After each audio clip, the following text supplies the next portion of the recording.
How do we take a workshop from being this to this? Well, at Root Code Studio, we've learned a thing or two about running successful workshops. Here are some tips from our team. Alright, so first thing first, you should know exactly what you're trying to achieve within this workshop.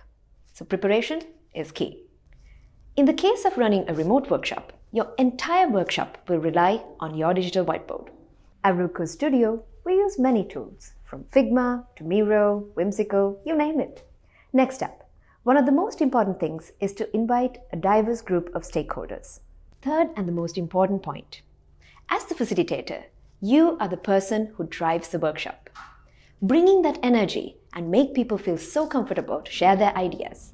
Make it a free space.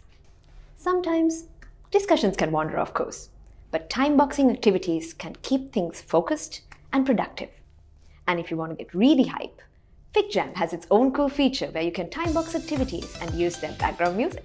That's it for this video. Stay tuned for part 2.